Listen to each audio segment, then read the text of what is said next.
mitigation and adaptation, developing a framework for the operationalization of the Paris Agreement alignment, promoting a mentoring program between institutions, delivering climate toolbox including GHG accounting, climate risk assessment, Paris Agreement alignment and climate strategy, offering trainings on climate risk assessment, climate strategies, and adaptation, supporting events and partnerships to the international agenda, mobilizing resources and facilitating joint business opportunities and project proposal.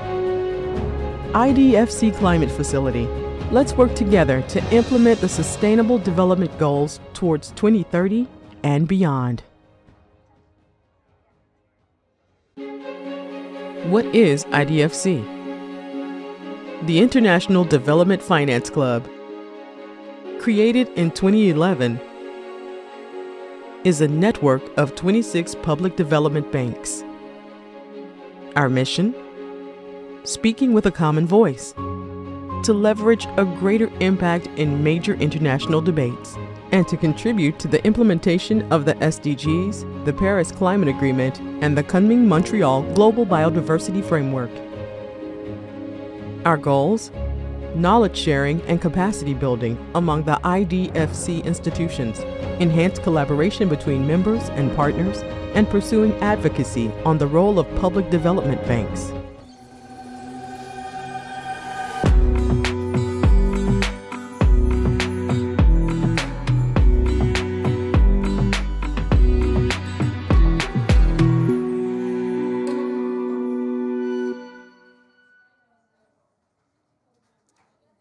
Okay, good afternoon, good evening, good morning for those who might be joining us online. My name is Fabio Menten. I'm a climate specialist at Proparco, and I'll be moderating today's session. First of all, I'd like to thank IDFC for hosting us. Also like to thank all the great panelists that joined us in this cozy space. To discuss this topic of climate finance and the role of development finance institutions. The name of the event might sound a little provocative, fixing climate finance. There might be some political issues and controversies, but the idea here today is really to set these aside and really take the time and learn with our colleagues, share experiences, and hopefully be able to use all this to optimize our action. So the event today will be divided in 3 sessions. First, we will have OECD presenting the state of climate finance from developed countries towards the developing countries. And then we will have the Research Institute, IIED, giving us some insight on some innovative financial tools to improve climate finance. The second part, we will have the development banks that are present here presenting what they're doing towards climate finance. So we have here I'll let you present yourselves afterwards, but we have here our European DFI colleagues from BII, FMO, and DEG, in addition to Proparco. We also have a good representation of the South with BNDES and the person from Afrexim Bank might be joining in a couple of minutes. And then the third part is a roundtable discussion where we will be asking some questions. So, well, with no further ado, I'll give the floor to Chiara from OECD to start the presentation.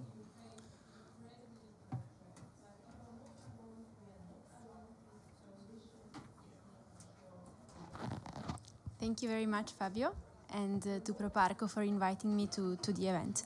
I indeed have a short presentation, so maybe to the panelists, if you want to have a look at the screen, since I will be presenting mostly graphs and figures.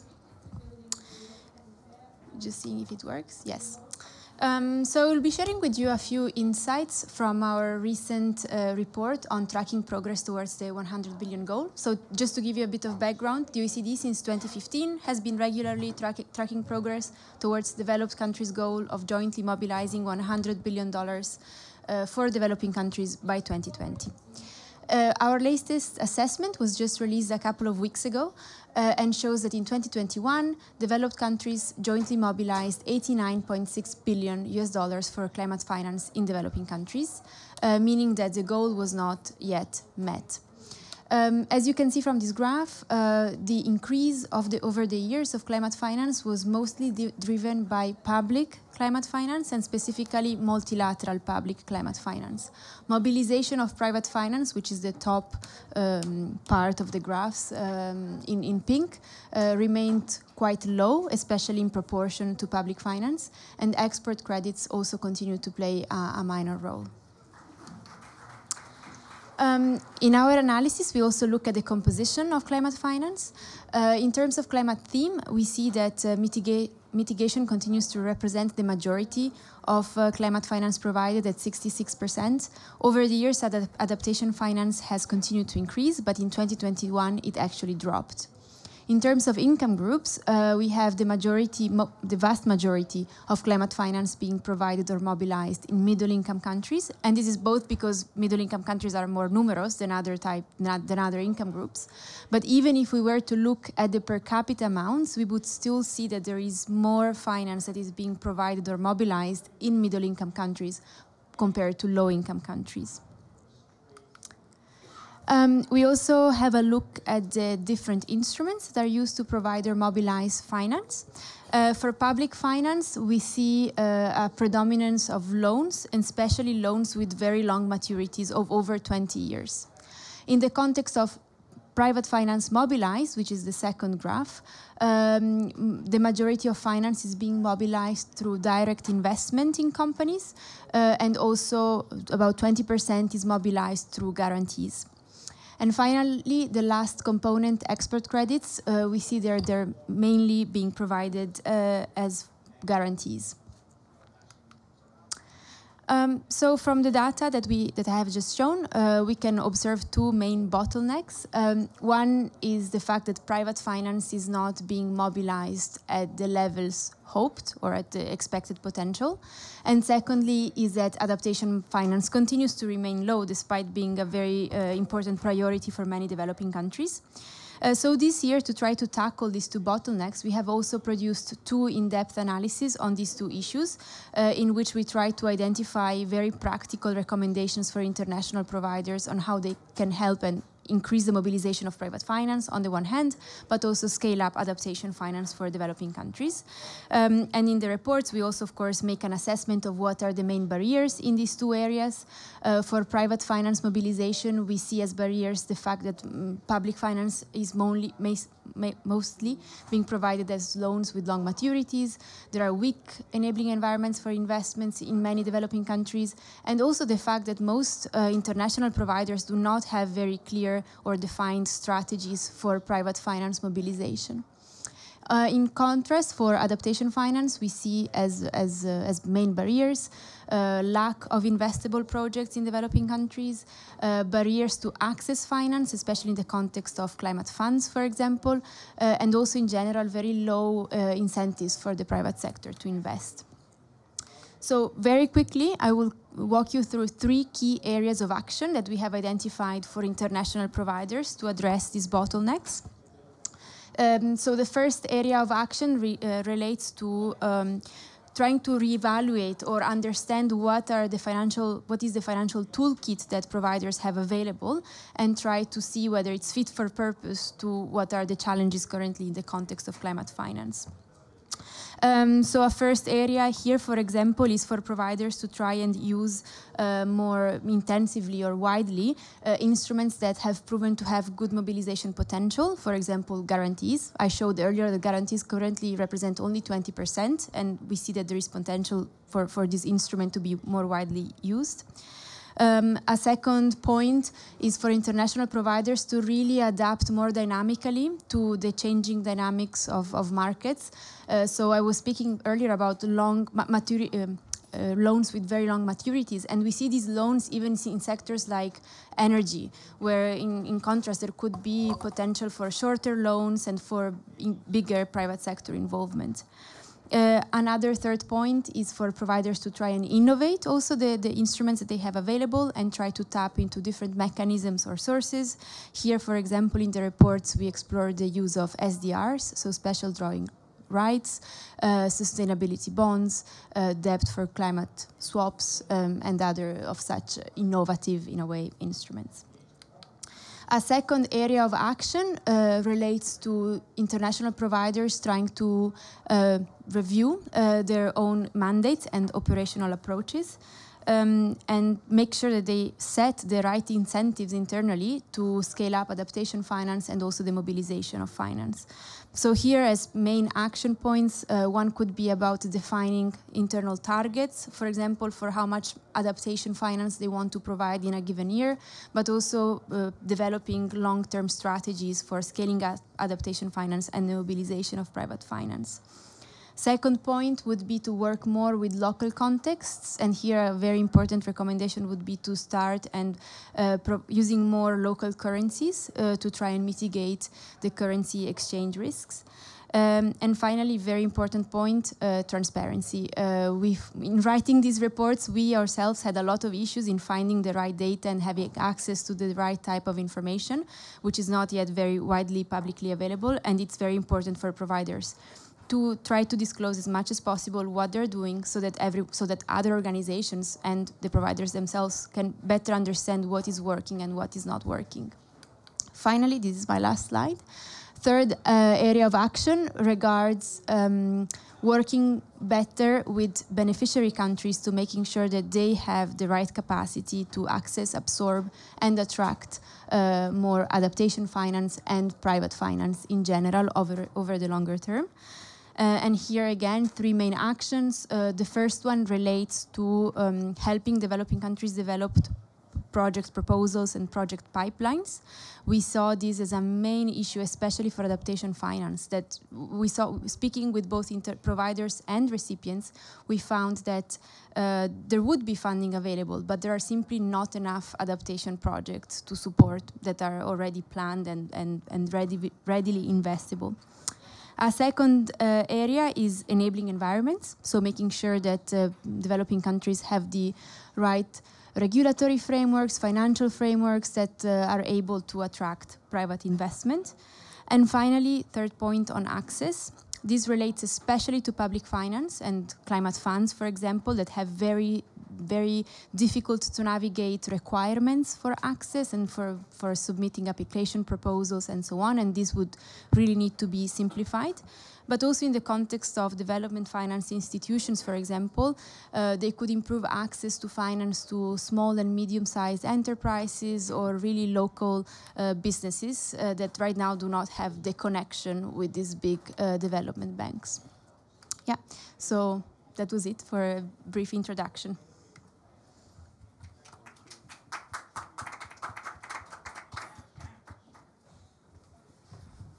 Thank you very much, Chiara.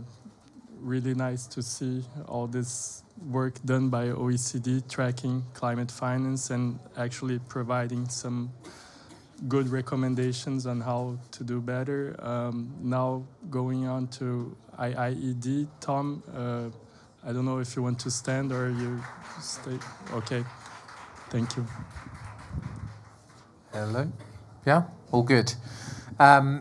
So thank you very much, and I think wonderful analysis from OECD. I think it's very clear and the recommendations are hugely valuable. I do want to step, I think you encouraged us not to be political, but I think it's my job as an independent think tank to be a little political and provocative as we kick this off. And the question is the 100 billion target the one that we should be concerned about? And is that the thing that's actually driving action here? Because that is a political figure that was negotiated a long time ago, and it doesn't look at essentially what the need is now. And so if you look at then the adaptation gap report and the mitigation gap report that UNEP put together, and you put these two things together, you start to ask questions about whether or not actually the 100 billion figure should be driving us and driving our approach. So I think that's one consideration. And then I think the second, as Chiara mentioned, but probably not as explicitly as she could have done, is that actually the data and getting access to the insights into actually how this money is moving, flowing, what it's for, and so on. Well, the One campaign and Google last week released a set of analysis that says that you can find that 380 billion of that money over the last decade has either gone missing or actually been tagged wrongly. So I think we've got challenges there in a sense that, you know, I'm suppose we're posing, like, are we asking the right question? So then let's just take it from the perspective of needs. And I think you very rightly highlighted the fact that the adaptation challenge is a very significant one. And for those who may have spotted the adaptation gap report, it says basically about 10% of the money needed for adaptation is actually flowing. And so we've got a huge gap. And we're talking about a gap here of finance, now something in the order of about 300 billion a year, to actually support adaptation at scale. And a lot of that cost is actually falling on the shoulders of the people on the front line. Research that IIED did last week highlighted actually the biggest source of climate finance in the world is actually from smallholder farmers investing in their own farms, which actually is often a target for our work that we don't really look at here, is essentially what can we leverage in terms of huge amounts of public spending, but the public spending being of communities on their own challenges, and then of course privatized at the household level. So I'm just trying to put a little wider context here in the comments that I will then make around where we could look for innovation. And I think you've highlighted some of them already in your report.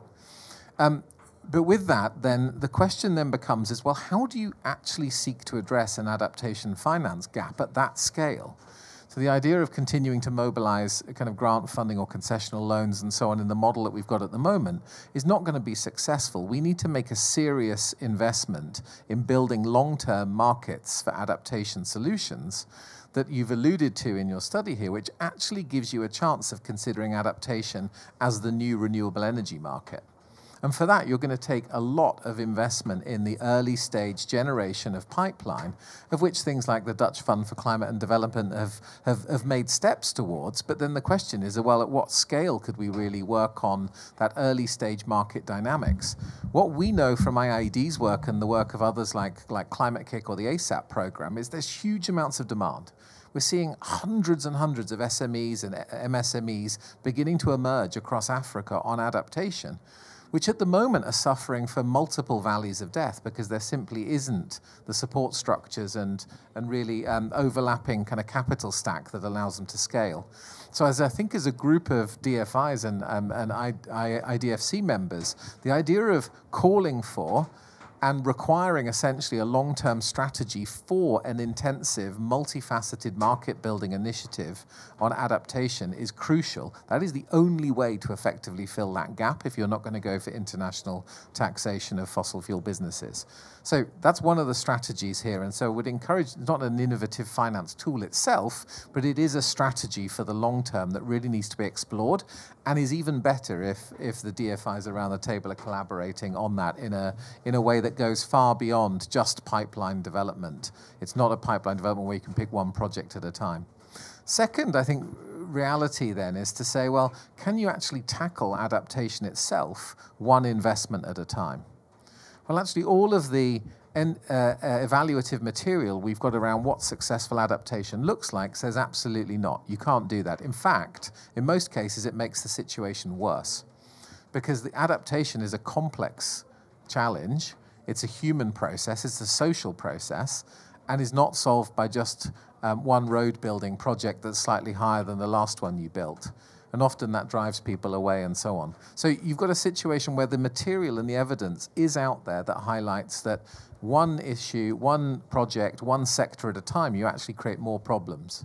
So you need to start working through portfolios, country-driven approaches, portfolios where actually the investment sits within a much wider approach to strengthening adaptation at multiple scales. That's beginning to emerge. There's groups like African Climate Foundation that are starting to work on national investment strategies for adaptation and so on, but that type of work needs to really continue now, because doing it in isolation and cherry-picking just on the basis of some spreadsheet calculations is not going to get an outcome. Now let me just pick up some of the other innovative finance tools that were mentioned. And so one that IIED has certainly been working on for some time now is the way in which you can use social protection systems in countries to be able to get the money where it matters to support climate change adaptation. And social protection systems around the world already support 2.5 billion people. They're already there redistributing money to alleviate poverty, but you can actually redistribute the money with a goal of strengthening adaptation or mitigation measures as well, and we've got really good examples of where that can happen. And so why can't we be in a situation where actually you can elevate the money or the support that flows through social protection schemes on the basis of early warnings? So you get an early warning, drought's about to happen, and you've got a social protection schemes that supports people in those areas, then you can actually uplift the amount of money temporarily through a social protection scheme to get money to the front line. The impacts of that are huge. You can reduce humanitarian spending by 70%. Adaptation, reduced migration issues has much wider benefits, a lot of work on empowerment, and we've got good evidence for this. So then the question becomes, well, how do you fund that? What's the actual mechanism through which you can increase that support? Well, there's multiple different ways you can do that. So one is that you can start to look at some of the approaches to debt and to either debt swaps or contingent disaster contingent debt clauses, of which the DFIs have a role to play in the debt restructuring options here, because they actually offer the guarantees that payback will happen. There's plenty of examples of this now. But we're in the first generation of some of these schemes. We now need to look at, well, how do you make them more efficient? How do you make them more of a standard product? How do you not need to invest huge amounts of technical assistance and legal support each time? But the point is, we can't continue in a situation where there's massive debt each time something happens and it gets ramped up to a ceiling.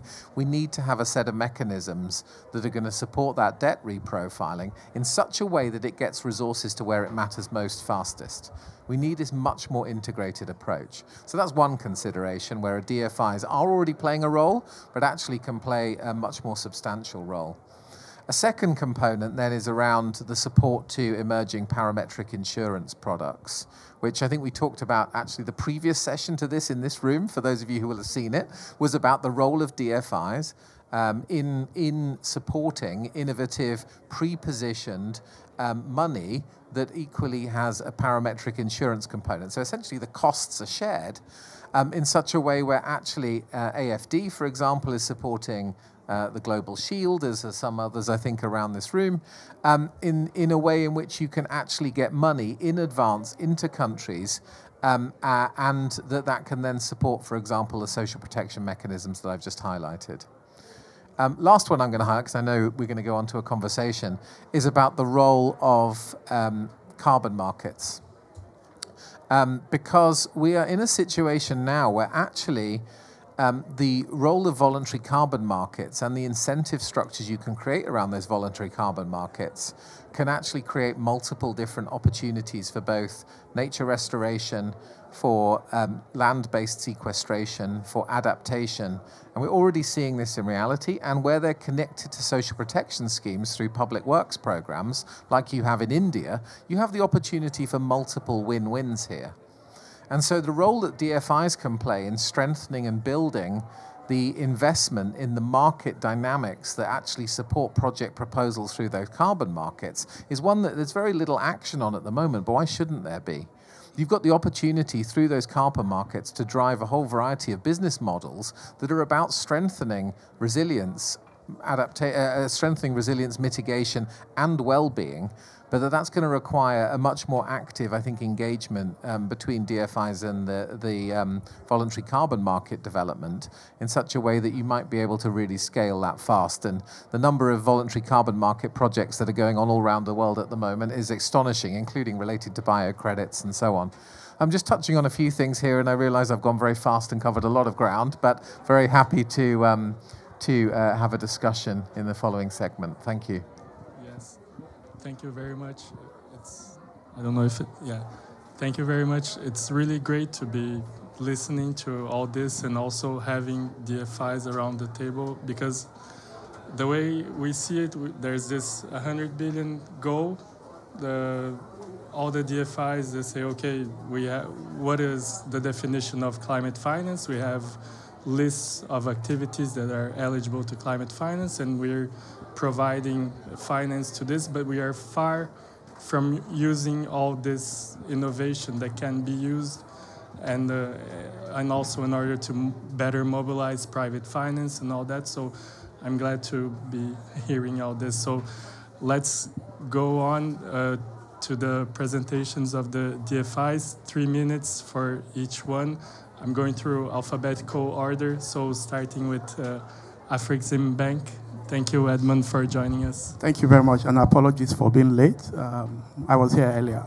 Just to give a quick background in terms of who we are. Afrexim Bank is a multilateral development finance institution based in Africa, with membership spread across 52 African states. Impact across the continent. Our focus is the promotion of intra and extra-Africa trade, and also sustainable development in Africa. In the context of the topic, I'll first of all thank the OECD for a good report. I read it, but I have some comments. Because some of the things you said in the report are true. Issues around the quantum of finance not being enough.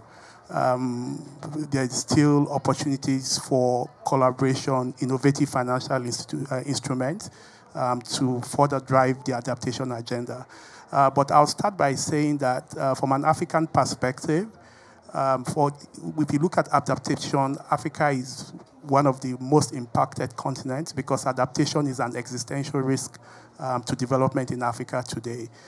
In terms of financial flow, structure, and scale, Africa is said to require close to $2.7 trillion between 2020 and 2030.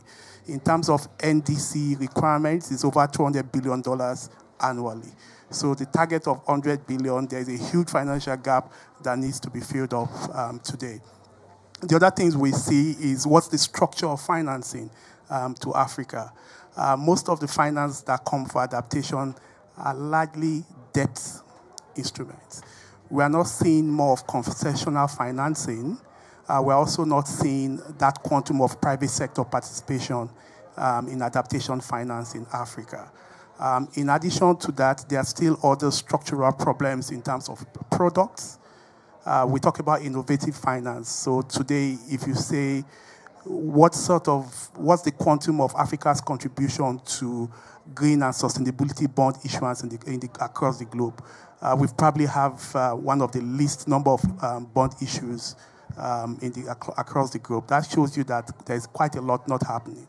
And importantly, for most development banks, we have quite a huge role to play, coming in to crowd in that private sector participation, ensuring that the quantum of intervention in terms of funding requirements to bridge the gap around adaptation actually increase. So there are some things we are doing as a Afrexim Bank today to support countries.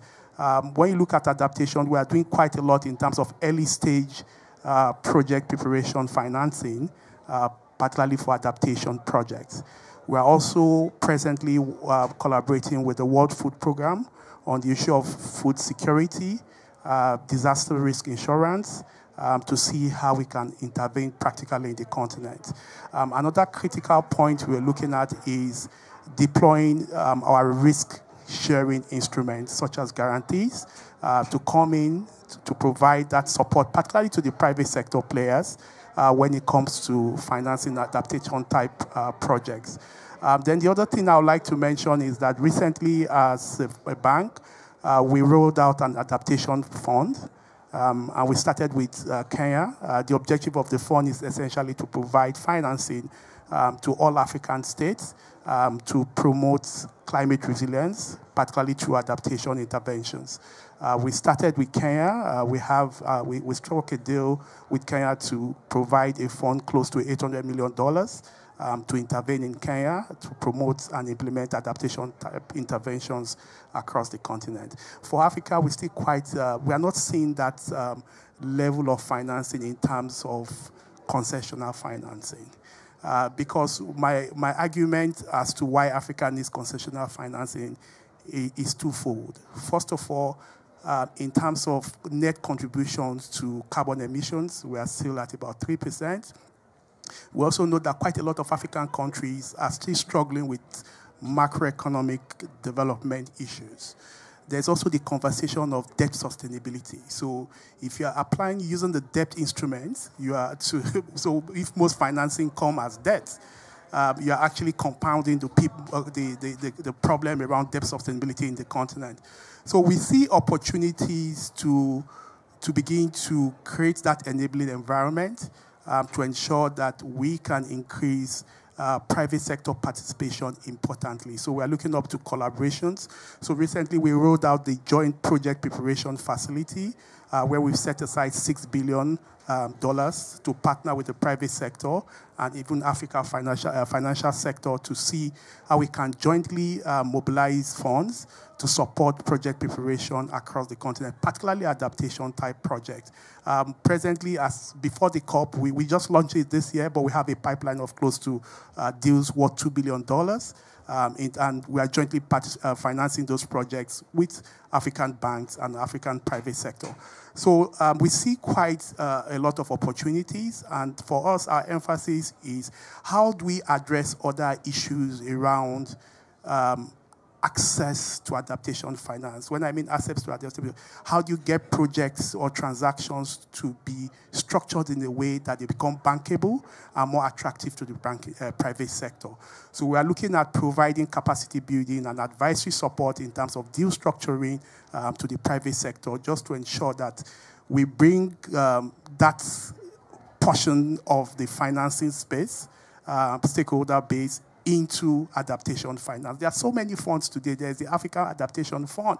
But if you look at the quantum of need versus resource that is available, there is really quite a lot to do. Lastly, to your report, I saw the recommendations, very useful recommendations, but I feel that there still needs to be some work, sort of work in terms of practicality of some of the solutions.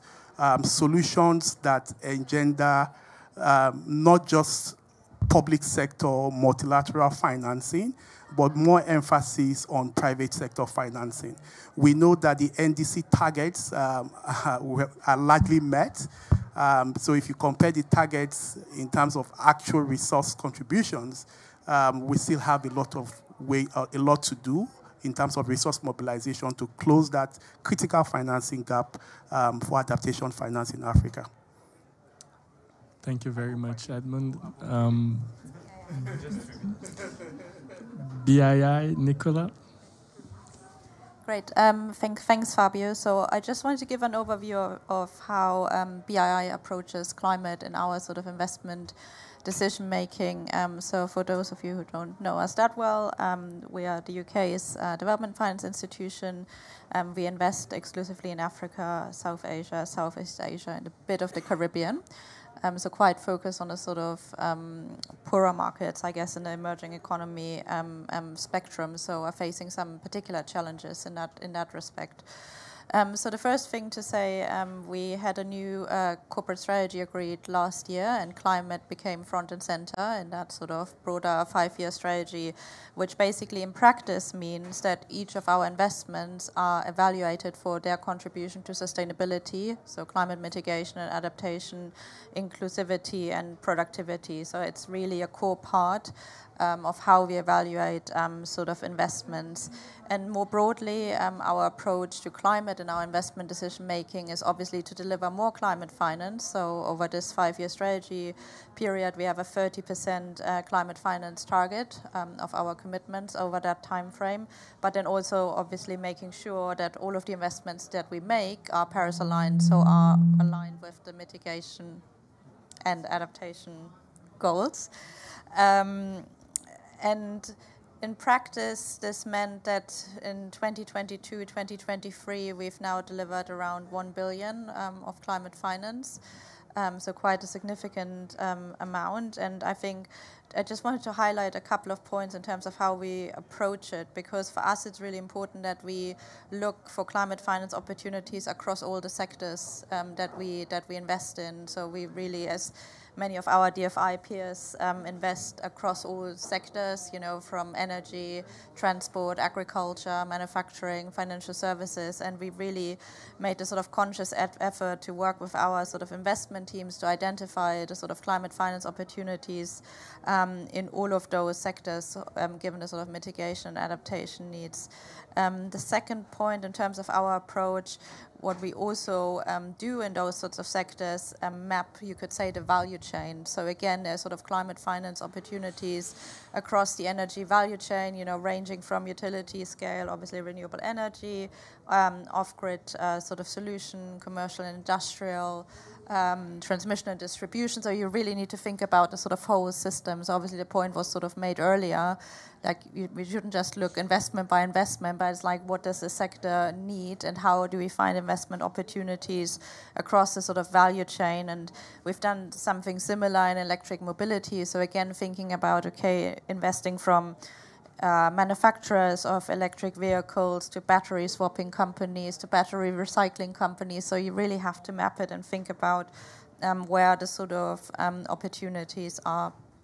And then a third point that I just wanted to make also in relation to the report, because I think it was quite striking, although not surprising, that you know, only a small fraction of climate finance is flowing to lower income countries. And I think that is something that will become a core part of how BII thinks about climate finance. I mean, clearly we have a lot of climate finance investments in the sort of middle income markets, and we all know that is absolutely crucial, you know, given where the emissions are coming from, are mostly coming from middle income countries. But I think we need to think a bit beyond this sort of mantra, to be honest, because low-income countries have particular needs for climate finance, both on the mitigation side and obviously the adaptation and resilience side. And therefore really thinking through how can we generate, how can we invest in more opportunities in lower income markets, I think is a really increased focus for BII. And that also brings me to the sort of point around mobilization. Then we also need to think what that means for our sort of mobilization ambitions, because in reality we will just mobilize, I guess, less private capital in lower income markets. But I think it's still important to really demonstrate that, you know, climate finance can be delivered in those markets as well, to really show, I guess, these sorts of new development pathways that we always talk about, you know, still generating economic growth, but in a lower sort of emitting manner as well. And then I think a couple of other points in terms of our approach. We, in addition to our finance, similar to, you know, all of our peers here, we obviously also provide value beyond sort of finance. And we do this in a variety of ways. So sometimes we really think about what's a key sort of market failure, particular in the climate space. And then we find the sort of partners to establish new sort of platforms that we think can really target some of these market failures. So for example, in the African context, obviously a key issue is the transmission and distribution system to really be able to integrate more renewables, and that's why we established a couple of years ago a company called GridWorks, which is very much focused on just investing in sort of transmission and distribution sort of systems. And again, we've done that in other sectors as well that traditionally have been a bit trickier. So we launched a new platform company, the African Forestry Impact Platform, which is investing in forestry on the African continent, and also now a water sort of platform again, which often kind of work as a sort of joint venture with an established player in that sort of space, where we can provide some of equity and sort of higher risk capital as well. And then the last point I just wanted to make, adaptation was already mentioned as a key sort of area where obviously more finance needs to flow, and we can talk about some of the issues a bit later as well, why it's not happening. But I do think adaptation plus also thinking about transition finance as a sort of concept in addition to climate finance is really key to really think about how we can really transform the economies, because climate finance, even though it's great to have a clear taxonomy and clear criteria, it's sometimes, if you're too stuck, I guess, in just labeling things, you might miss what the sector actually needs to really transform. And that's where I think some other elements of different types of finance, for example, transition finance, which might not be green finance today, but which really helps companies and sectors to transform over time, I think will be an important complement, and I think is something that we're looking to do more of in the future as well. Great, thank you very much, Nicola. Now move on to BNDES. Hi, good afternoon. I would like to greet all my colleagues from the panel. Thank you, Fabio. First, and I also would like to say thank you for everyone to be here and listen to us. First, I would like to agree with Nicola about climate finance and transition finance. Of course, we have to scale up investments in renewable energy, in adaptation, in nature-based solutions, in reforestation, protection. But it's also very important to use our balance sheet for the transition of the hard-to-abate sectors. We need to have a clear account, the development banks. We have strong balance sheets, we have patient capital, because usually we lend with longer tenure, and we have to use that to help enterprises and projects to decarbonize. Because if we simply don't finance, or if we simply say we are not going to talk to hard-to-abates, they will do whatever. So if we lend with commitments, with agreeing on KPIs with our clients, that will foster the decarbonization. And then, with one step back, I would like to talk a little bit about BNDES. I'm the managing director in charge of infrastructure, energy transition, and climate change. First thing we have done this year, we included the climate change inside infrastructure and energy transition. Energy transition and infrastructure are business areas, and climate change is a transversal department which rules all the activities of BNDES. So we don't see business without climate anymore. We think that climate should be embedded with business strategy. Then but it's BNDES, and my firm belief is that sometimes private commercial banks and the capital markets, they are looking too much at climate risk, but commercial banks, they are not very committed sometimes to have a greener balance sheet. And development banks, we can lead by example. BNDES, for instance, it's a 71-year-old bank. Our balance sheet is a 700 billion balance sheet, is the largest development bank in Latin America, one of the largest development bank in the world. Just in infrastructure and energy transition, we will approve 52 billion reais of project finance this year. And according to Bloomberg NEF, we are the largest financier of renewable energy in the world. Brazil has a very specific position in terms of energy. Our power matrix is more than 85% renewable. Our energy matrix is 40% renewable, compared to OECD, which is just 14% renewable. So if we just, and our biggest problem, Brazil is the 5th largest greenhouse gas emitter because 50% from our greenhouse gas emission comes from deforestation, 25% comes from land use. So if we just look at the energy sector, we met Paris Agreement. We are there already.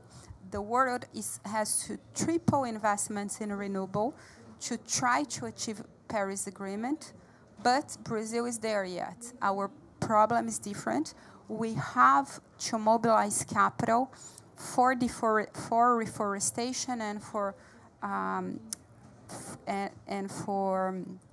conservation, for nature-based solutions, and this type of capital, usually reforestation projects, they don't pay off. They are not. If we just consider the net present value of those projects, is negative, because the value comes from the externality. So our great focus now is on reforestation. Of course, we'll continue to be doing what we do in infrastructure. We are going 35% of infrastructure project fine. We are growing in renewable, but that's our business as usual. Our main challenge now is to focus on projects that are not viable yet, like reforestation,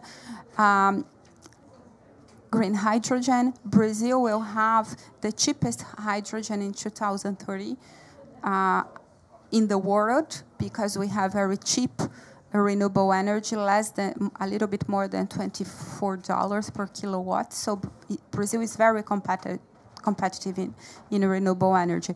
But and financing SAF, reforestation, green hydrogen, those are projects that still needs a combination of blended finance, of climate finance, and helping the hard-to-abate to decarbonize. I think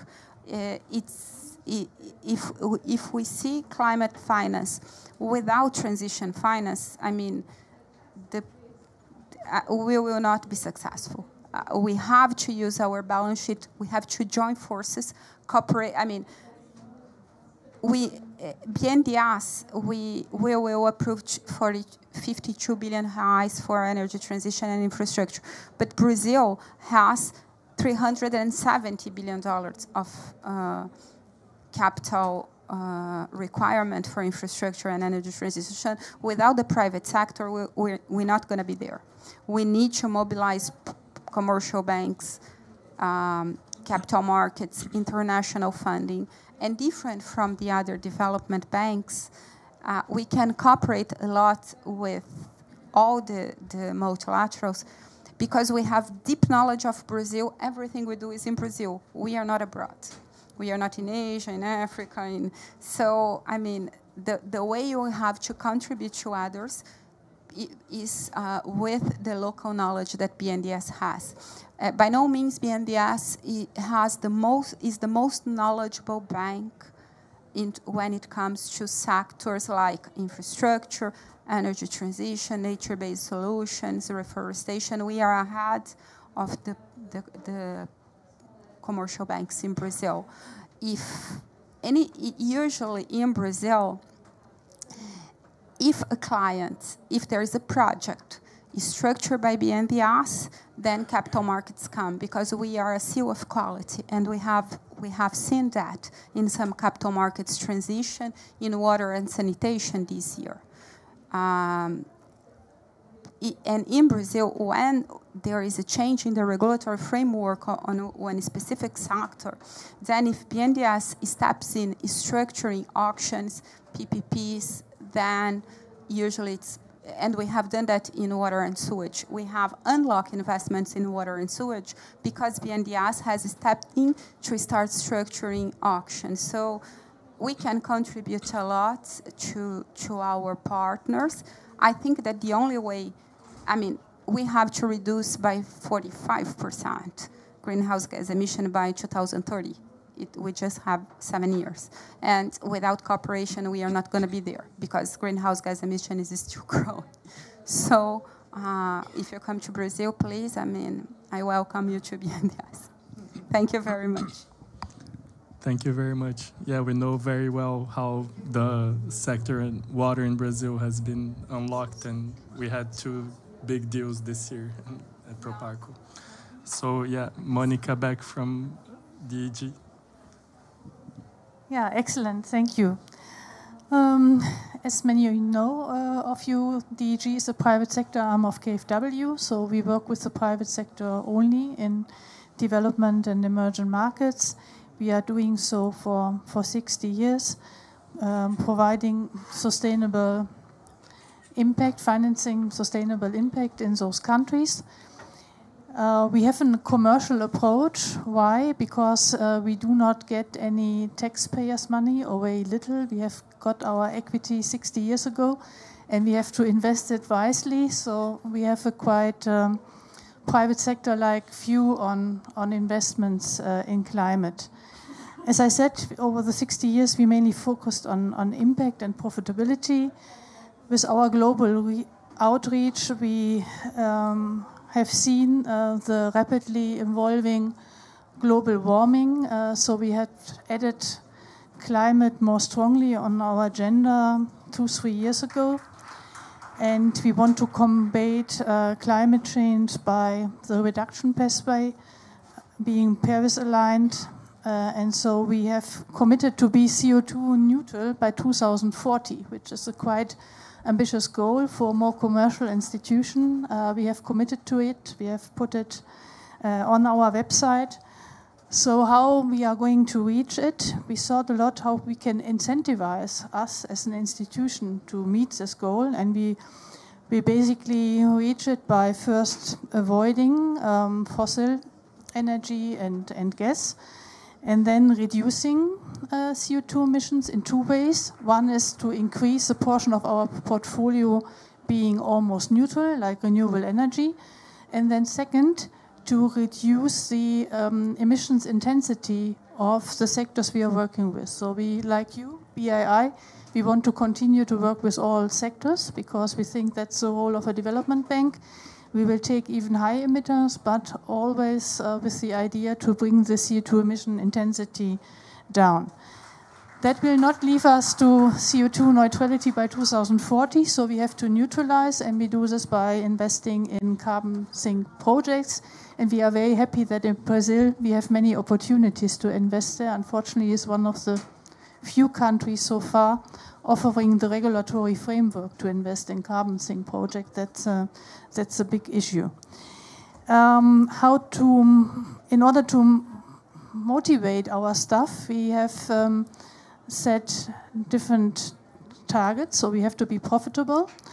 Luckily, only profitable businesses can be impactful and can be positive on climate. So there's not a contradiction. We have a very smart impact measuring tool, so we continue to work on all SDGs. And in order to meet our ambition on climate, we are in the process to establish CO2 budgets for different clusters, and we have to bring the CO2 budget down. This requires, of course, measuring. So we are quite far. We have measured the CO2 emissions of every direct investment so far. And where we work indirectly, so private equity funds and financial institutions, we use certain models, but when we finance directly, working with corporates, we have exact data, more or less exact. But that's very important. So you would say, why you invest so much work in it? We very much believe that there will be a CO2 pricing in the future. So it's an investment in the future. We have to know what the emissions are, because there will be a price on it, and we have to see the cost of investing still in CO2 emissions. So we see it really from a market perspective. As I said, we finance projects by providing equity or debt, but we give also technical advice. We have set up a subsidiary supporting us in giving this advice, and this subsidiary is partially paid by us, by DG, and partly from the government, but also always almost 50% from the projects themselves to make them aligned. Interestingly, we have more and more private banks and also private equity funds which like the DEG concept and which would like to go to take the same methodology. So screening their portfolio, identifying the high emitters, measuring. So what we are doing in our institution, we are also exporting to financial institutions. And I think this is a good way to crowd in private sector and to be more effective, to copy that model. And it's really an investment, and I'm very happy to see that worldwide, be it in Latin America, in Asia or Africa, private financial institutions like this scheme, and they also bet on this, that there will be a CO2 pricing, that to invest in carbon sink projects, you are very right, it's not yet profitable, but when there's a pricing, this kind of carbon credits can be interesting. So it's an investment in the future. And we have even financial institutions which are willing to set up TA schemes because they very well understand it's not only about financing, it's also about technical advice. And it not necessarily has to come always from a DFI. We have now first pilots of financial institutions where they invest in these budgets for technical assistance and then forward it to the clients. Why? Not because they're good doers, they are believers in it. It's because, again, it's a business case. Because when they advise their clients, it's a win-win situation. Emissions go down, they can sell additional investments. So I think we really have to think about to give a commercial pricing to emissions. That is really the solution. We have to commercialize public goods. And that we are trying to do within DEG, and this also, this kind of concept, we try to bring forward to the clients, so that it's not simply a target to fulfill a green ratio. No, it's an investment in the future. It's to be profitable in the future. Only if they invest in these things, they will have a sustainability, also financial sustainability in the long run. Thank you. Thank you very much, Monica. Carrie from FMO. Thanks. I'm just going to give a very brief skeleton of our strategy. FMO is the Dutch Development Bank, and in fact, it's a little bit different than the other institutions here because it is a private regulated bank, finally, even though it's a development bank. It's 51% owned by the state, but the rest is privately held. And so it's kind of a unique situation because we're subject to EU sustainable finance regulation directly. So that plays a role in how we act and what we do. We're also not counted in the OECD numbers. The Dutch government has decided not to do that. So, that's a little bit unique as well. But last year we published a strategy 2030, and the basis of that strategy was pioneer, develop, scale, which I understand Properco has similar terminology, which I guess Guillaume will tell us about.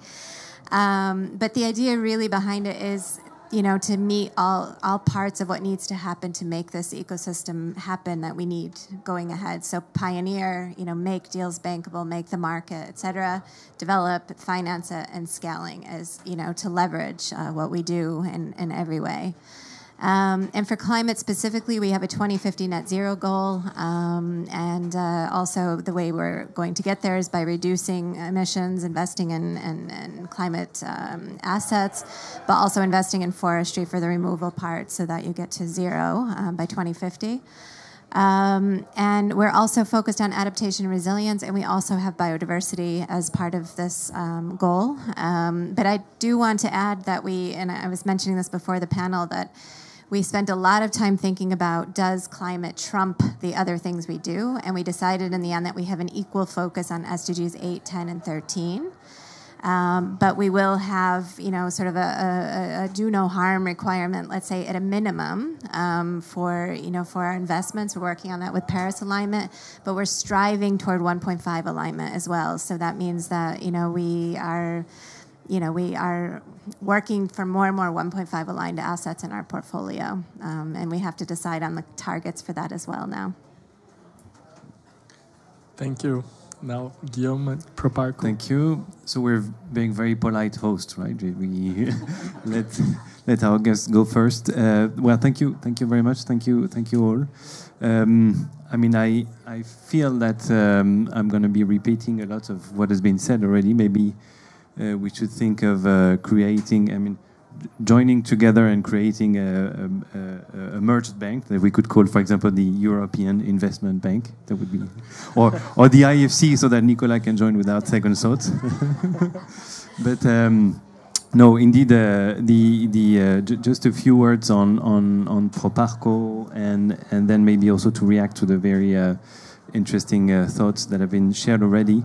So similar to our colleague DFI, European DFI, Proparco is very much focused on climate.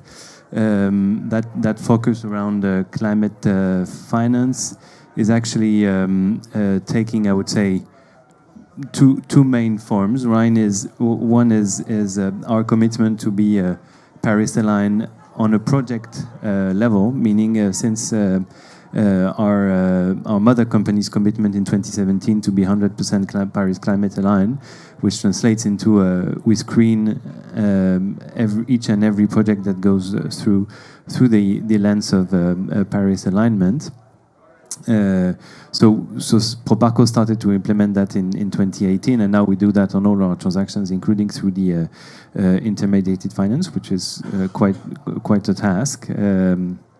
But that to us is a first step in ensuring that we actually finance projects that contribute to the overall Paris alignment. And two is obviously to provide funding to projects through climate finance.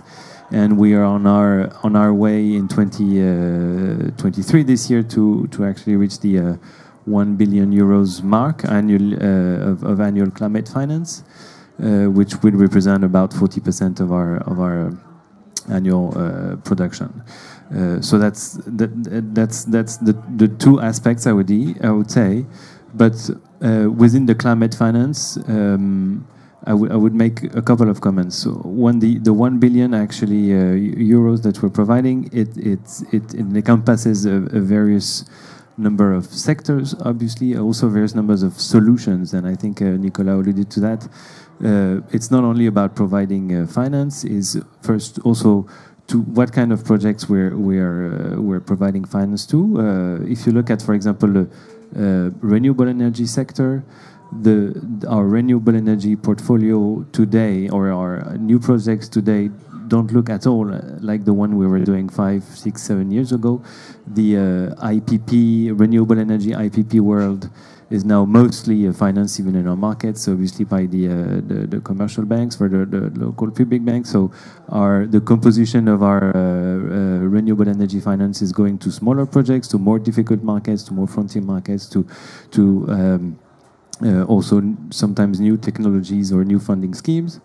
So that's one. Two, diversity of products as well. We are not only providing loans, but also increasingly trying to provide grants, meaning working with the local financial markets also for that, so that the local banks increasingly take exposure to these kind of projects, and also capacity building, technical assistance support.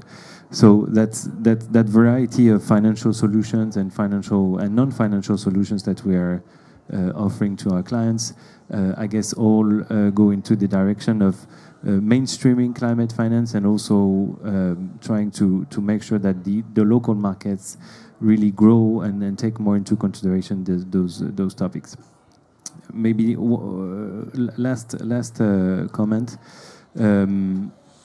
What we're trying to, because what you said, Tom, around in particular adaptation finance being a topic of not only a project by project work that we should do, but also look at the territory level or country level, is extremely relevant, I found, and that's also why in particular we are as I said, trying to empower and work with the local players, with the local markets, because they have that knowledge. And today, obviously, the local banks, they're also, in a way, discovering that adaptation finance topic. They're coming to us and say, well, what it is that we're talking about, how can we approach our clients on that?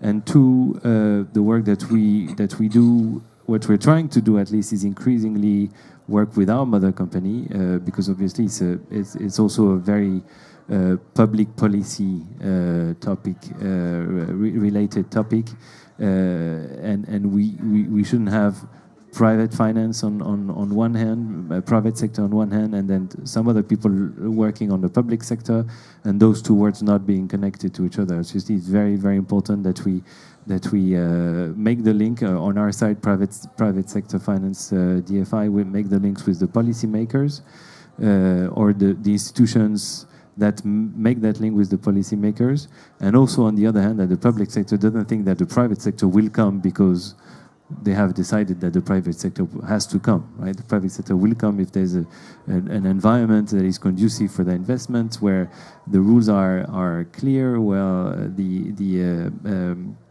regulatory environment allows for those investments to happen. And so that's very important that both sides of the table understand what the needs and requirements of each other are. And I'll stop there. Thank you very much, Guillaume. So now let's move on to the last part of this side event. We're going to ask some questions for debate. The questions are directed to everyone, so feel free to react, and let's keep the discussion as open as possible. The first question was about, despite an increase in climate finance worldwide, the emissions are still growing, so that we ask ourselves, is climate finance really being effective? And so maybe I will direct this to Chiara first. So what do we know about the effectiveness of climate finance so far? Thank you. I just have a few words to spend on this question. I think part of the question is also, are the emissions growing because climate finance is not being effective enough, or because it's not enough in terms of levels? And that's a very good point. Sorry, I was not speaking in the mic. Because I think the latest estimates for developing countries' needs are in the range of trillions per year, 2.4 trillions per year in all developing countries, excluding China. So it's clear also from the OECD reports that the scale of the levels of climate finance that are being provided are much lower than that. But in terms of effectiveness, it's a very good question, and I have to say that the OECD, in the report that we released 2 years ago on climate finance, we wanted to include a chapter on effectiveness of this climate finance. And the report released 2 years ago does not include this chapter because we could not write it. We could not find enough data and information publicly available on how the climate finance that is being provided is being used. Now, I'm sure that many financial institutions, and I would be very curious to hear then from you, do have this information somehow for your own archives or databases, but this information is not publicly available. It's not out there. And it's clear that it's a very important piece of the puzzle that is missing, because given the climate crisis, it would be very important to understand how this finance is being used. Are some finance more effective than other finance, and if so, why? To better understand how to develop. How to move forward. And then, another important point that I just wanted to mention is that also in the context of the UNFCCC, there are currently no requirements for reporting on effectiveness of adaptation finance. I think developing countries have such a requirement to report on the impacts and use of the finance that they receive. But it's clear that they're not in the best positions to do so, because very often developing countries' governments do not even have an overview of what finance they are receiving in the first place, because this finance is being provided through many different channels.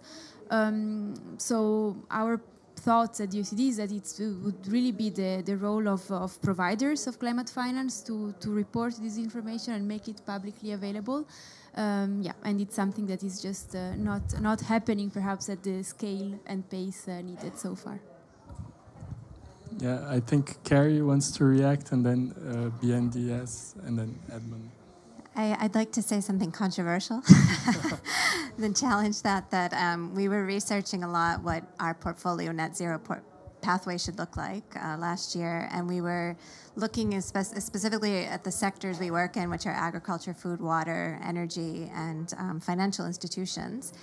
And in certain sectors, using 1.5 degree pathways in low-income countries, the emissions should go up somewhat. If you're growing with population growth, if you're in a certain sector, the absolute emissions, so the intensity is going down, but the absolute emissions might actually increase somewhat to maybe 2030 or something.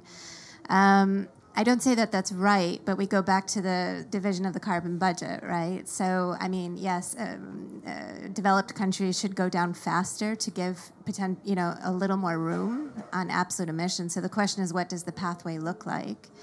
And of course, it's about low emission growth, or otherwise we're in very big trouble. So it's very limited, and it's about reducing intensity.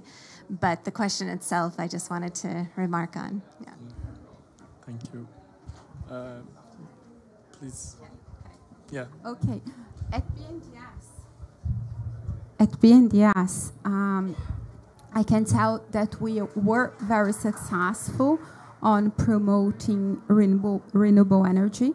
Brazil is in this special position in terms of the energy sector of having such a renewable energy and power matrix, because BNDES has financed more than 80% of the total installed capacity in the country.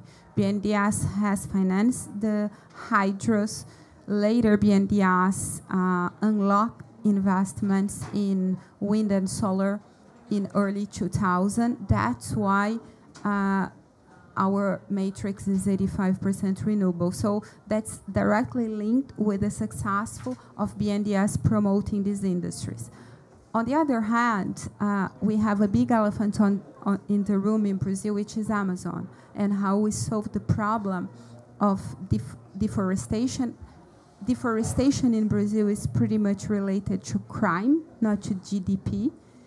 And we have to be aggressive in trying to unlock finance of reforestation, and we haven't been successful in that yet. We also have to promote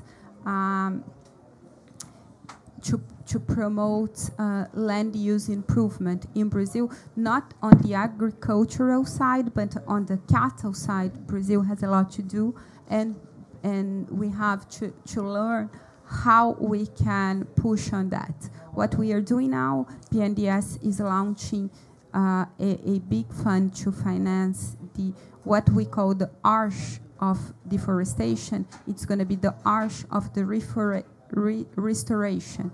And we just are deploying blended finance in the amount of 1 billion reais, and we are trying to put efforts to unlock on this. So if I have to answer your question, we are successful in certain areas, in certain sectors, not so much in other sectors. And like you guys, we finance various sectors in Brazil, because, I mean, we are the biggest in Brazil, so we have to be present in all the sectors.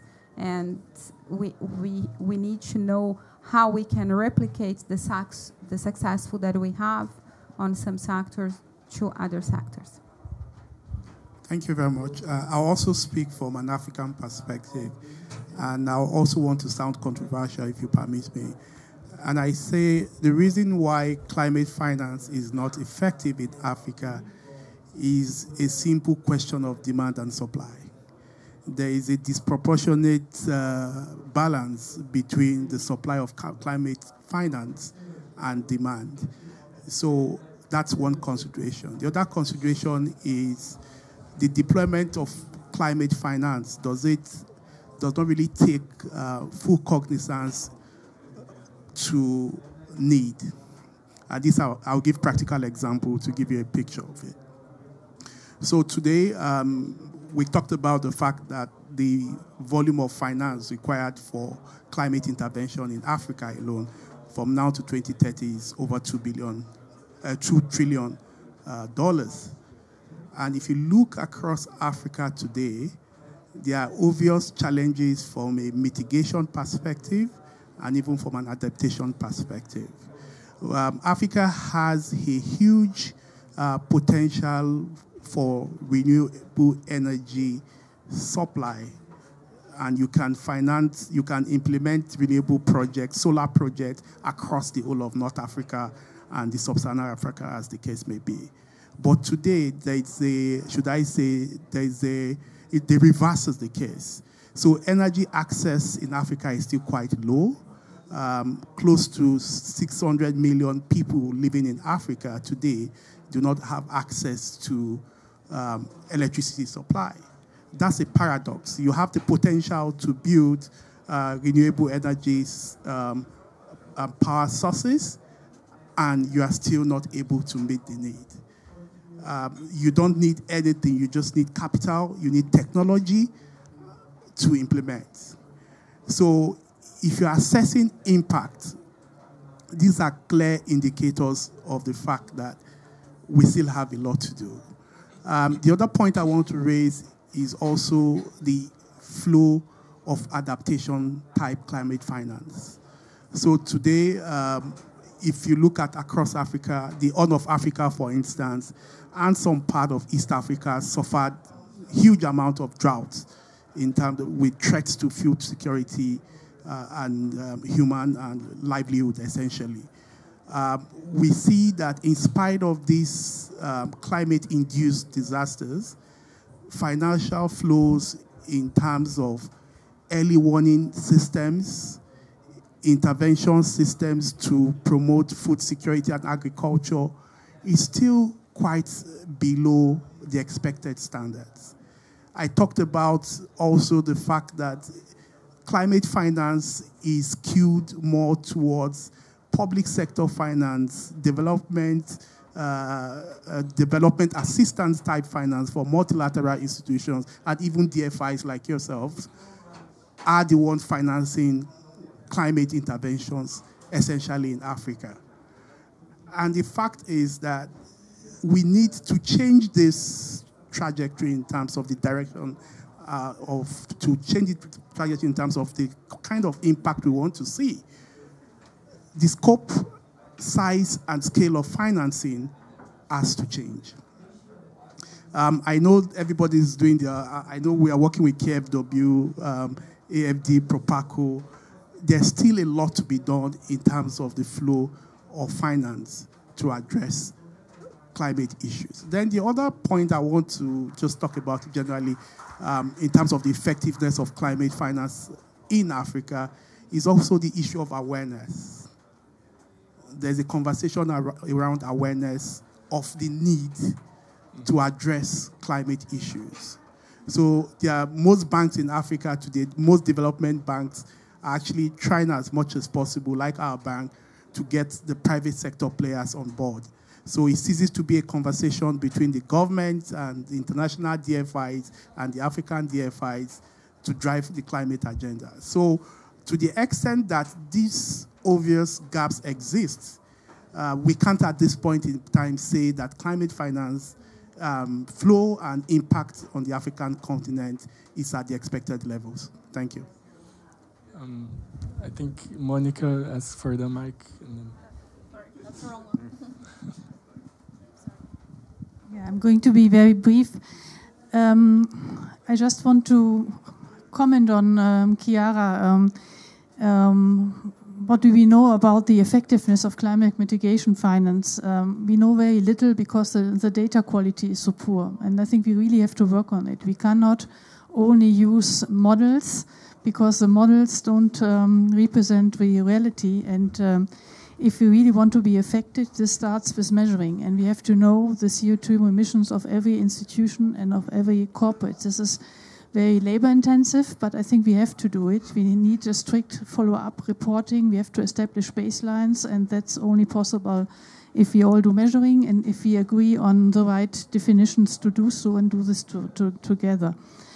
I just learned this morning that only 25% of the energy sources worldwide are renewables, more or less. That's very low, but I'm quite optimistic that this will increase because renewables get cheaper and cheaper.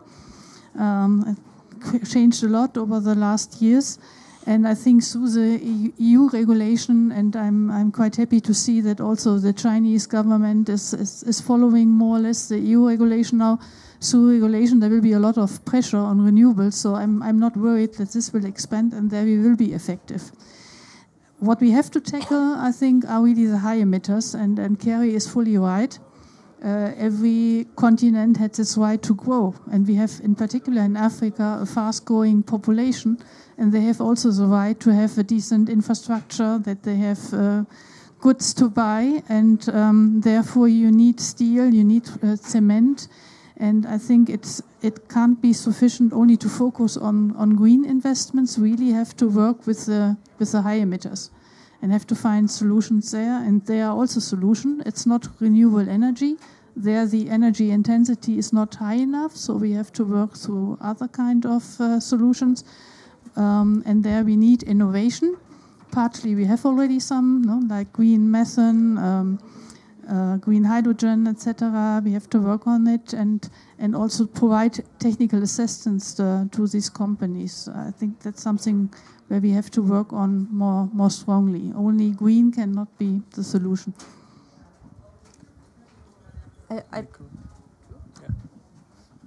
I just wanted to add a couple of points on this sort of question, climate finance effectiveness, volume, what's the reason, for still having growing emissions. So I think clearly, climate finance is not at the volume needed. I think that's pretty clear. On this sort of effectiveness question, I also agree that we don't have enough data as such yet. At the same time, I think we have quite a lot of data on the impact of, our climate finance investments, but what we don't have yet is that we have fully cracked some of the issues that the sectors, for example, face. So again, if we go back to the sort of African context, at the moment in certain country contexts, it's just not possible to have, renewable only or renewable and storage sort of baseload because of transmission and distribution issues, because you might have to install a battery that is larger than any battery in the world to provide really that sort of baseload power. So for me, it's not necessarily that climate finance is not effective. It's more that we haven't cracked certain bottlenecks in certain sectors that really allow us to, solve the sort of sector-wide problems. And then the second point is, again, coming back to the point, it's not only about climate finance, also about Paris alignment, which I think a lot of us have talked about. I mean, if at the same time on a global level still quite a lot of financing is flowing to fossil fuels, then of course emissions are still growing. And if we do, we can do what we want, right, in terms of renewable energy investments on the side. So I think from a DFI perspective, I think we're all focused obviously on renewables. I mean, from a BI perspective, we don't support the vast majority of the fossil fuel value chain anymore. But I think from a global perspective, we have to, put that into context that climate finance alone can't solve that sort of broader problem. And I think that also relates to the point that, Monica just made around there are certain sectors, agriculture, manufacturing, where there are still more limited, I guess, climate finance labeled opportunities because of lack of technologies, lack of business models, and clearly we still want to support them. So I think there will be growing emissions from them, but obviously our role as DFIs is really to support the transition in those sectors as well. Thank you everyone for your interventions. So I know that there's the data issue, the scale issue, and also on the definition on what we call climate finance, because, for example, when we're financing renewables, it's only reducing emissions if replacing fossil fuels elsewhere. Energy efficiency is only reducing emissions if you're closing an industrial sector that is burning fossil fuels elsewhere. So why cannot we call climate finance only what is actually reducing emissions in the real world? So maybe I'll let you react to this. What are the barriers for financing what is actually reducing emissions in the world? I have the mic, so I guess it's... you were keeping that question just for me, right? So I'll try to give a few comments on that. First, while indeed we need to scale up or to start financing at scale those projects that you call actual real climate finance. I mean, I still believe that we also need that finance that goes through a renewable energy project, that goes through energy efficiency, because also we're in, as has been extensively said, we're in markets where population is growing, where the industrialization level is growing as well. So we need to continue supporting growth of the renewable energy capacity, so that it's better than an alternative solution, and we need to try and help also. In particular, we discussed with Edmond the African perspective, the industry grow in a better trajectory. When it comes now to the sequestration or to the again the real carbon finance market.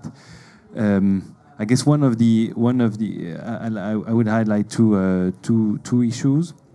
One is very much what Monica said. I mean, there needs to be a market price for those tons of CO2 that are taken out of the atmosphere. There needs to be a price. At the moment, it doesn't seem that the market is really working in an effective manner, at least in a manner that gives enough confidence to the project developers, to the project environment, to actually invest the development cost, invest the time necessary to do these projects. So that's one. I think that's a very important point. Two is, and I would say that's also the story that we see across the board, is that these are difficult projects. These are difficult projects. They are generally either small local developers, local initiatives that need support, both financially and technically speaking. And so for us sitting here, we need to find a way to reach out to them through intermediaries and provide technical assistance and to support their development work. That's one. And two, there are larger projects, but then they tend to be pretty large projects and complicated to implement. We're working on with a fund partner that is busy developing a project in Côte d'Ivoire, a forest concession rehabilitation. That's 70,000 hectares. That's a huge project to maneuver, because there are families making a living out of the forest at the moment. There are social implications. There are a lot of things that need to be implemented. So these are very complex projects that needs continued effort, investments, also from the public sector side locally. So we need to strengthen our capacity also on our side on that to be able to support those projects. I'm going to be a little facetious again. You know, I'm in the groups. We're all working on data and measurement and everything, and it is so important. But I'm thinking about Tom's initial statement of, you know, where's the vision? You know, how do we get there? Instead of... And it's a fine balance, right? I mean, toward the OECD. Actually, I ran into someone, a name this week, who said, oh, you know, FMO, you're not reporting, you know. But I said, well, we're not a public bank, so. But, you know, data is so important, and it is, and we need to be effective. But I do sometimes also wonder, like, even in my own work, I'm focused so much on mitigation right now and you know, and what to do about it. But I know that the adaptation piece is looming, and I need to move faster. And So I wonder if we don't all need to sit back and sometimes balance those things, but how to do that when we're under so much scrutiny. And we know that the investments in the end are difficult, and that's also our role. So I don't know, Tom, maybe you have ideas? So I was going to make the same point that you were, in a sense that, you know, I'm an academic, so the first thing I do is say, is it the right question? And I think in that sense that, yes, if you have to report on 100 billion and you have to report on a set of metrics where you've got climate finance tagging across the portfolio, that to me is a housekeeping exercise that is around compliance. Right? That is not a question at a strategic level about what should you be doing to meet the needs of a 1.5 aligned future. And with that, yes, of course, you should be working on avoiding future emissions. You should be working on reducing current emissions. You should be dealing with transition risk of where you've got hard-to-abate sectors. And you should be considering also about the future demand side here, because one of the big problems we're facing is that, yes, we've got more population growth, the demand for energy is increasing, and you've got an adaptation challenge. One of the responses to adaptation is more air conditioning. And there was a statistic in 2019 that all of the total renewable energy capacity we brought onto the grid was taken up by the demand for additional air conditioning around the world. And so I think you've got to look at an integrated strategy, and that's why, Monica, I was interested in what you were saying, in a sense that this does need to be a holistic view about a net zero transition.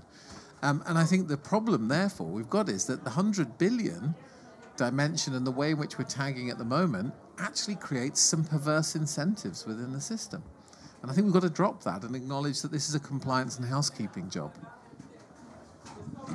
Thank you very much. I also want to intervene again from an African perspective. So for Africa, the conversation around transition is quite sensitive.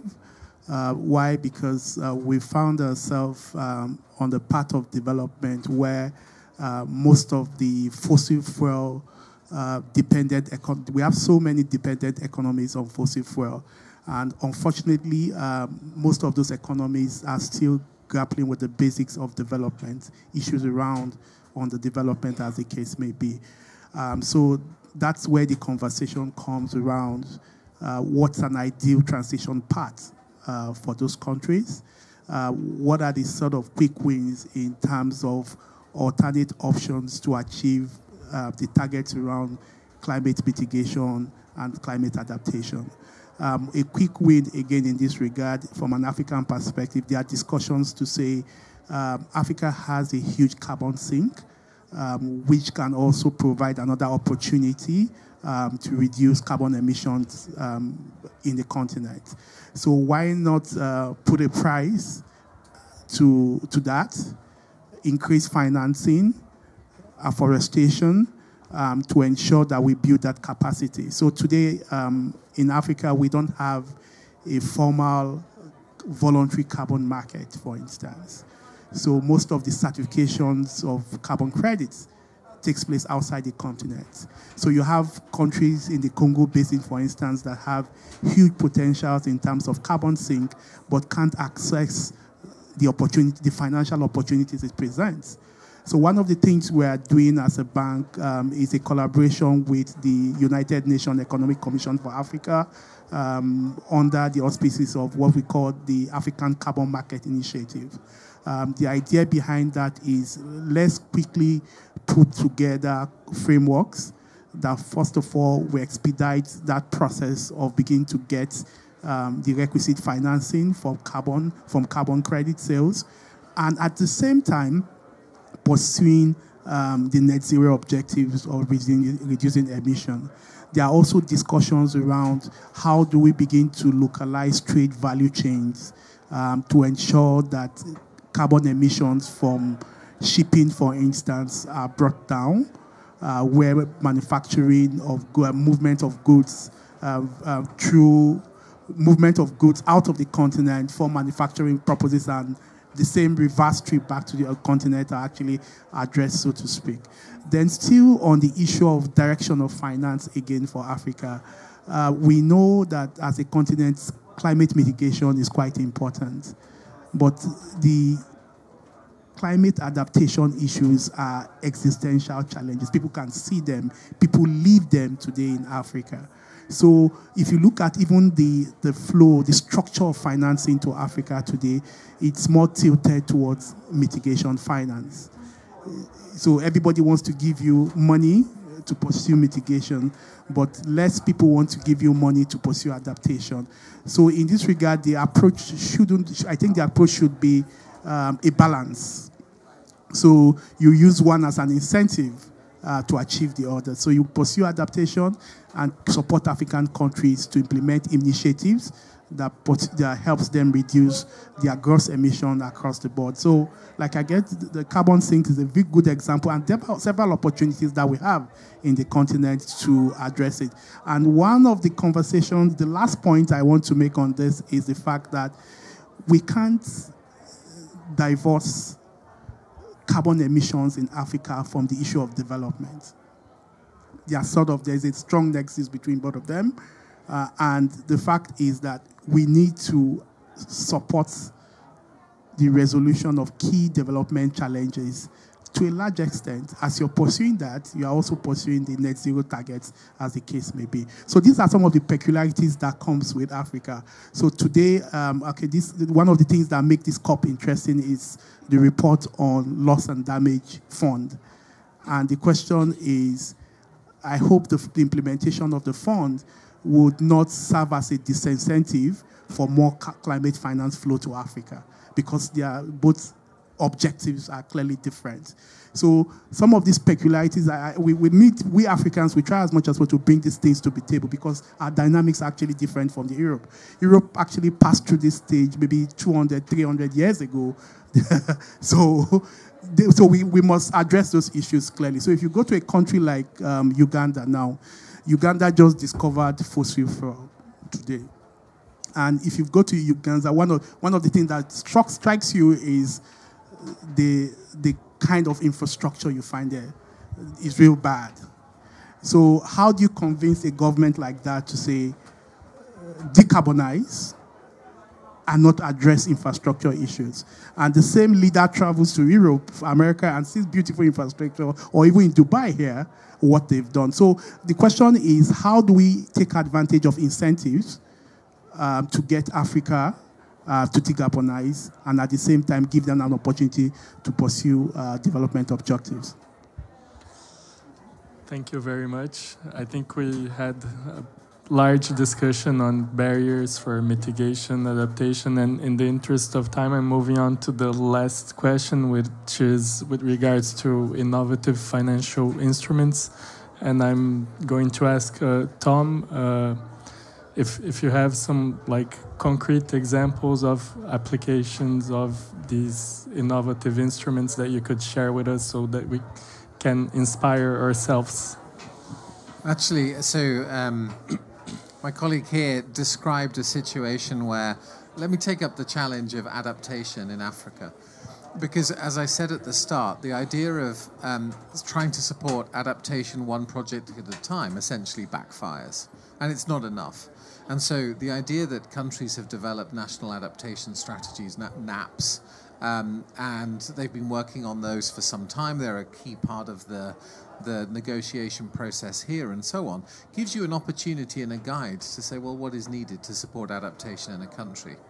So one of the things that we've started to explore is to say, if you were to take a territorial level approach and you were to look at all of the things that are required to support Africa in that territory, to support adaptation in that territory, what is the mix of interventions and financing requirements of that particular context? We have just begun a program in partnership with the UBS Optimus Foundation and UBS Bank in northern Tanzania, a program called Vital, which is working on the idea that you can create a suite of bankable projects and SMEs, as well as requiring input and support for regulatory environment, for the flow of public funding to help with de-risking and leverage, but also the need sometimes that public money flows in to support the policy environment, to support the early stage accelerator programs needed to grow the business, needs to support the skills base required to actually give you the human capital to be able to see those opportunities grow, and then look at adaptation as a scaling opportunity out of that. And I think that idea that you had of bringing together the public funding, the private funding, the philanthropy funding that often can take risk in different ways as well, and integrate that at a territorial level and do it in a locally led way, gives us a chance to actually think of adaptation in a different way than we think of mitigation finance, because there is a spatial dimension to it in a way that you don't quite such have with the scalability of renewable projects. So that's one particular example, which is, I think, one where there are many people beginning to look at this now territorial level approach to adaptation. But what it requires is intermediary organizations who are able to combine the different types of finance flow and design portfolios or systemic interventions that can give you a chance. And so that requires the money to be working a little bit differently. But practically, what it means for the DFIs around here is to go to, ODA components, the grant finance components that come from your ministries of finance or from FCDO or MFA and so on, say, can we have a properly joined up approach here to think about adaptation, private sector market maturity, which at the moment in many countries hasn't really happened in a way that's in partnership with different countries. So I think that's one example where we really should build on that. A second one is the way in which we're starting to see these debt sustainability measures emerge, which we had a discussion at the previous session. You say, well, what's the role of DFI in like debt sustainability and so on? Well, actually, this matters hugely, because if you're in a situation where a country is extremely indebted, it's hit its debt ceiling, you can't alpha in significant loan capital into a sovereign level, and actually it makes a situation where the lending rates at the bank level are so extremely high that you actually can't really effectively finance projects. And so to create the enabling environment about a debt landscape, then there needs to be work on debt sustainability. Yes, it's a Paris Club issue. Yes, it's a discussion at a political level. But if you look at where the tools are that actually give you a chance of reprofiling debt, they come with a level of guarantees about repayment. And there are DFIs very active now in actually doing debt sustainability or debt swap deals where you actually see a level of guarantee that your lower repayment rates can be guaranteed. And that makes a huge difference in being able to tackle a situation where you simply can't lend at the rates that can give you sustainability. So there are plenty of those emerging, and there's a million conversations around debt around this venue. But I think those two together, and particularly when it comes to adaptation in Africa that you've been highlighting, are ones that we should be exploring more. And at the moment, that's not really part of the landscape here. Thank you very much. Anyone wants to react to that? No?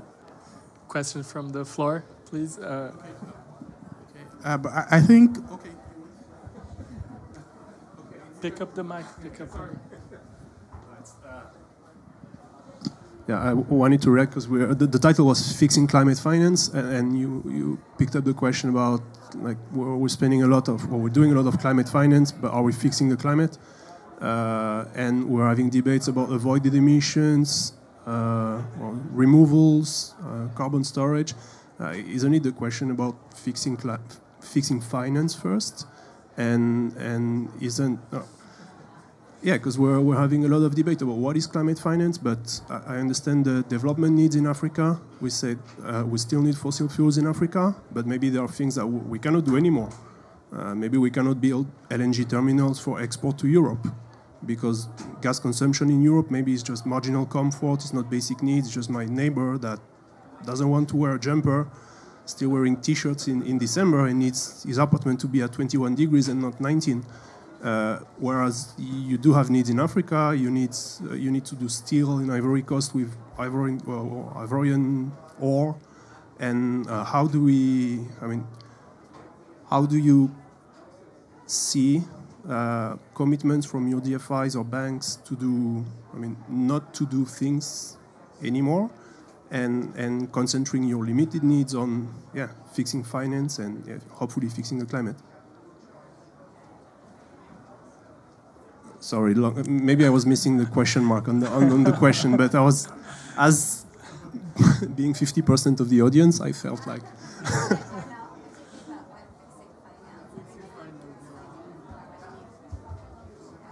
you explain what you mean more by fixing finance?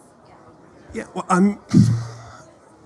I think we're spending a lot of effort, and you are, and the OECD is tracking climate finance. But if you go back to the question of Fabio, it's like we still have these little CO2 molecules going up in the atmosphere, and the basic problem is whether methane or CO2. We have to find a way to stop or limit this. And finance is still supporting projects that emit emissions and will still emit. But how can finance contribute to redirect these molecules, or at least link it to essential needs or projects that, because we understand the needs in Africa, and I think it's a good question for DFIs, because when you'll still finance emissive, or you all said you'll still finance emissive sectors, but how do you assess the fact that what you finance is actually needed in a 1.5 or 2 degree world?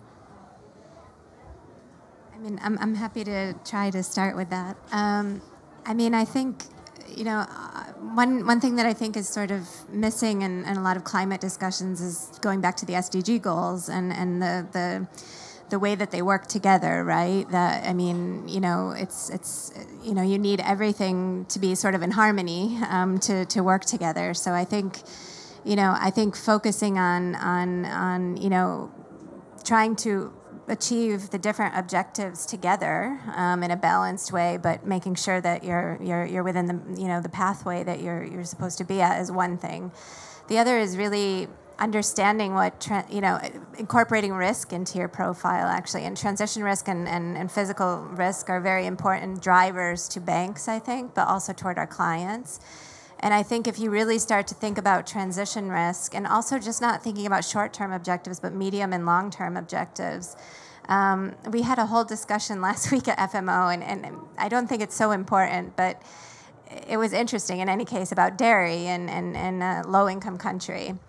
And we started, and I don't think it's true, but we were questioning, is it a Dutch idea that you need milk as your nutritional, as your nutritional basis? Because we believe really that milk is important to growth and health and food security. But it could be that there are better sustainable alternatives, because you could see it as a transition risk, actually, that you're hooking people on milk, and as the population grows, is not sustainable in the future. So I think if we start to take a medium-term perspective also on what we're doing, and look at it from a sustainability perspective within the boundary of the climate, what climate needs, within social needs, you might have better answers. And I think we're, still, everyone in the world is still forced to think too short-term. You have targets, you have, and if we could maybe take a medium-term view. And at FMO, we've been, in our own training and thinking, we've been putting ourselves in the position of, saying to to the different people we're working with, okay, so today, would you finance this asset today? And you give them the different parameters. And then you say, okay, today, now we're in 2040, would you still finance this asset? And what's interesting is, I think a lot of people, think they would, and often I disagree. But the other thing is that that's only 17 years away. And when you start to look at infrastructure deals, a lot of times the maturity is already that long. So we actually don't really have that that luxury anymore. Even it's so fast, and of course we're hitting the 1.5 limit already. So I think this, incorporating risk, short, medium, long-term sustainability thinking is very important. I wanted to respond to your Guillaume. Okay. But, yeah, go ahead. I wanted to respond to the point around innovative finance.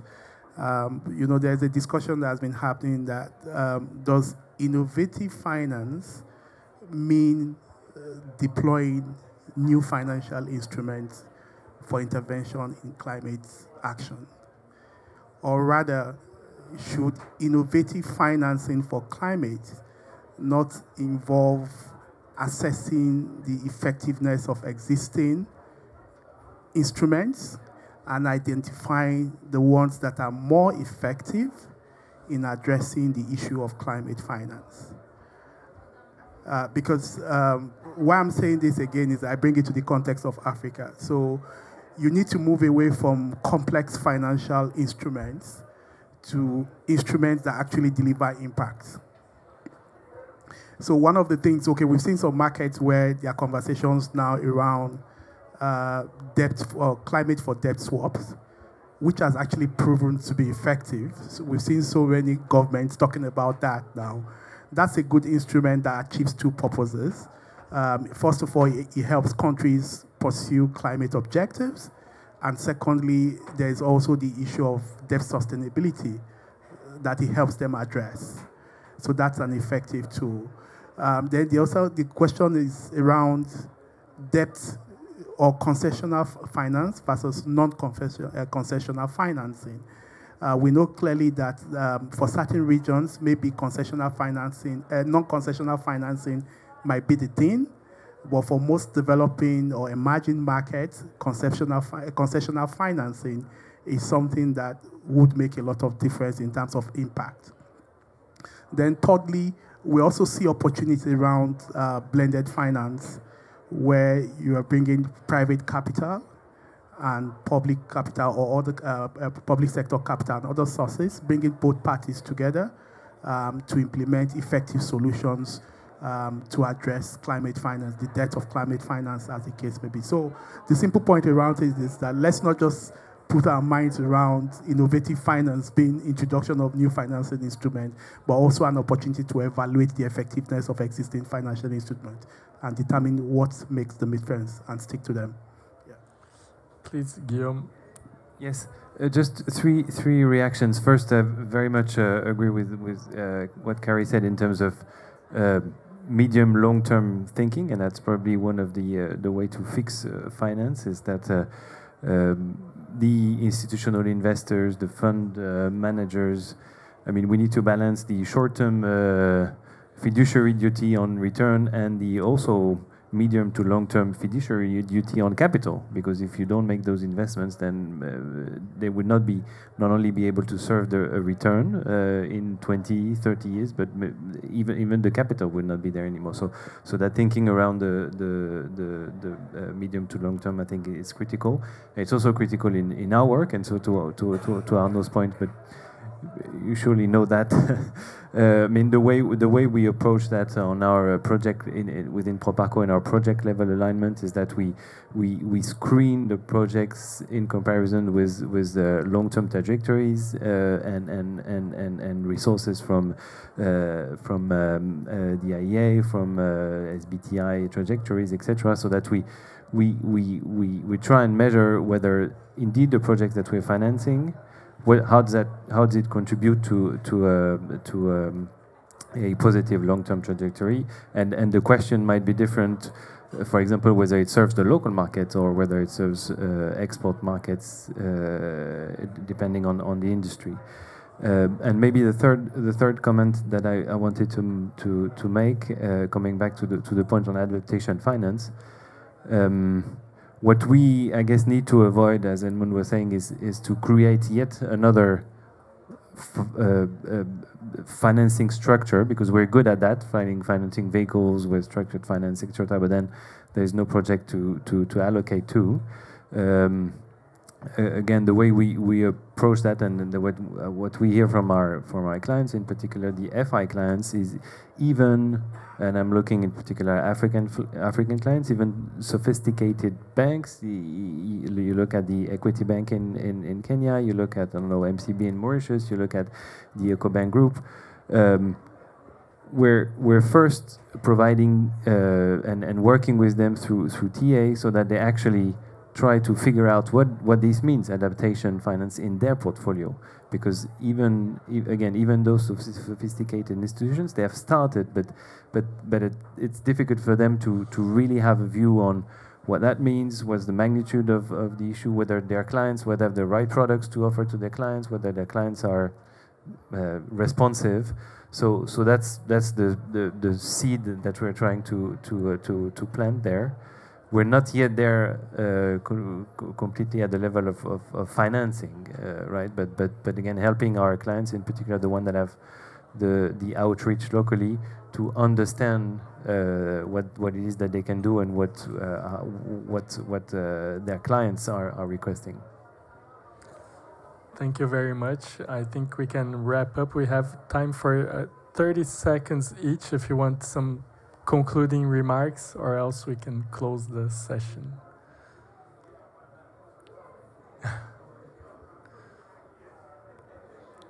Well, thank you very much. Thank you again for your presence.